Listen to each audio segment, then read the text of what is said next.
tout le monde, j'espère que vous allez bien. Donc, bienvenue sur ma chaîne. Pour cette vidéo, j'avais envie de vous recommander quelques livres que j'ai vraiment beaucoup aimés, qui ont été des super gros coups de cœur pour moi et que je vous recommande de vous rajouter à votre pile. Et si vous savez pas c'est quoi pile, ça veut juste dire pile à lire. Donc, c'est comme un diminutif pour dire pile à lire, c'est juste plus facile à dire. Donc, voilà. Alors, si vous aimez cette vidéo, n'oubliez pas de vous abonner et de mettre un like. Donc, c'est parti!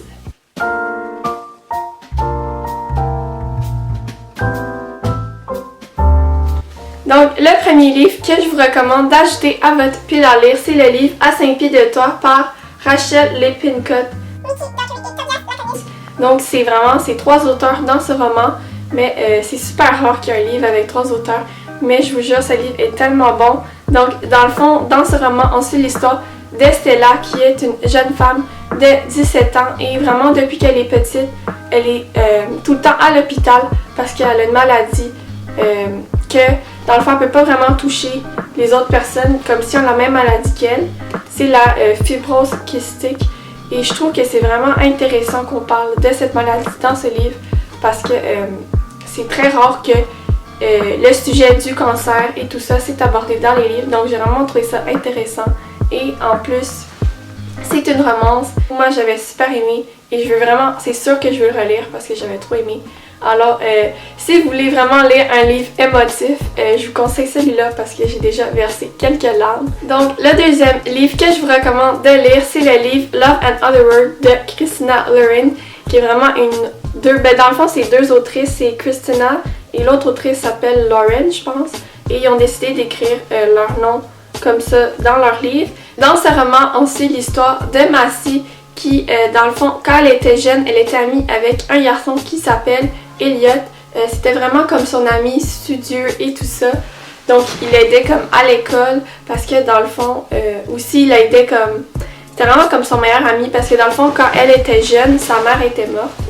Donc, c'est comme 10 ans plus tard et 10 ans avant. Alors, dans le fond, 10 ans plus tard, Massy décide de se marier, mais finalement, ça tourne pas super bien avec son mari. C'est alors qu'elle décide de le quitter. Et c'est alors qu'elle va croiser Elliot, que ça fait comme 10 ans qu'ils se sont pas vus. Et même que dans ce livre, il y a quelques citations que j'ai super aimées. J'avais même mis sur mon compte Instagram, genre au début, parce que j'avais tellement aimé les citations dans ce livre-là. Mais finalement, je les ai enlevées là, parce que j'étais un peu tannée. Mais sinon, vraiment, ce livre est trop bon. Il se lit super rapidement. Et les personnages sont vraiment attachants. Donc, je vais pas vous en dire plus parce que je veux pas vous spoiler. Mais le résumé que je vous ai dit, je vous ai vraiment pas spoilé parce que c'est écrit derrière. Mais vraiment, c'est un de mes livres préférés. Donc, un autre livre que je vous recommande de rajouter à votre pile à lire, c'est le livre Eleanor et Park par Rainbow Rowell, qui est aussi l'autrice qui a fait Carry On, que moi j'avais lu, mais j'ai comme pas tout lu, je l'avais abandonné parce que j'aimais vraiment pas ça, genre c'est pas mon style du tout.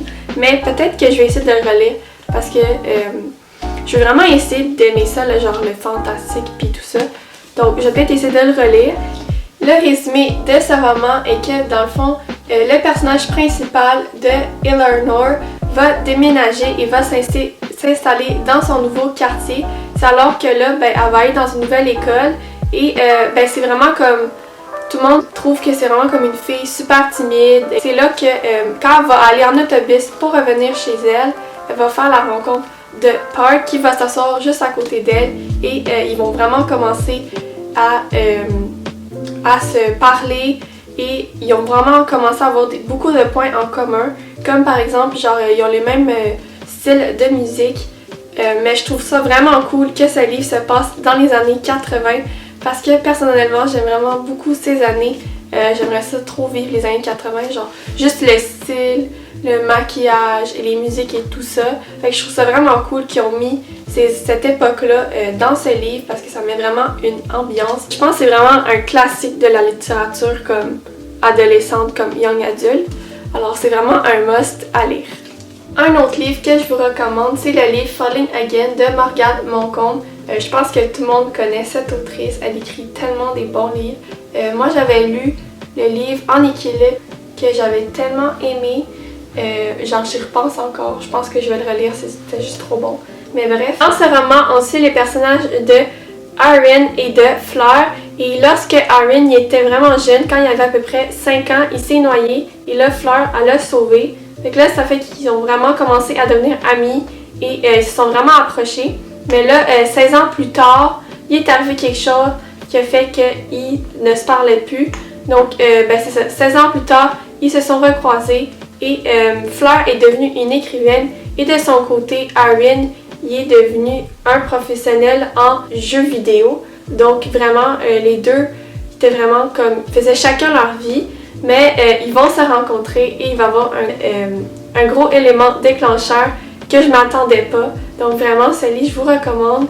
Et qui n'aime pas Morgane Monconte, je veux dire, c'est tellement une bonne autrice. Le dernier livre que je vous recommande d'ajouter à votre pile à lire, c'est le livre 1000 baisers pour un garçon par Tylee Cole. Je sais pas si tu dis bien son nom, mais c'est en anglais, je suis pas super bonne en anglais, mais dans le fond, dans ce roman, on suit l'histoire de Poppy et Woon qui sont amoureux depuis qu'ils sont vraiment jeunes. Puis là, quand il va être un peu plus vieux, comme adolescent, Woon, il va déménager en Norvège, donc il va être super loin de Poppy. Et là, Poppy commence vraiment à s'inquiéter pour leur relation parce que dans le fond, Woon, il commence comme à plus l'appeler et il lui donne plus vraiment de nouvelles, donc elle commence à s'inquiéter. Et vraiment, il y a beaucoup d'action dans ce livre-là et je vais pas vous le mentir, il est quand même triste. Je sais qu'il y a beaucoup de monde qui dit que genre ce livre valait pas comme la hype parce qu'il était très populaire sur TikTok, je pense en 2020 si je me trompe pas, mais ça dépend des gens. Comme moi, j'ai super aimé et pour moi, c'était vraiment un gros coup de cœur. Donc vraiment, je pense que ça dépend de chaque personne. Je vous dis quand même d'essayer de lire parce que tout d'un coup, ça peut être un coup de cœur pour vous. Donc voilà ce qui conclut ma vidéo. J'espère que vous avez aimé. N'hésitez pas à me dire en commentaire si vous voulez que je vous donne plein d'autres recommandations de livres. Ça me ferait super plaisir. Donc voilà pour cette vidéo. Merci d'avoir regardé. Bye tout le monde!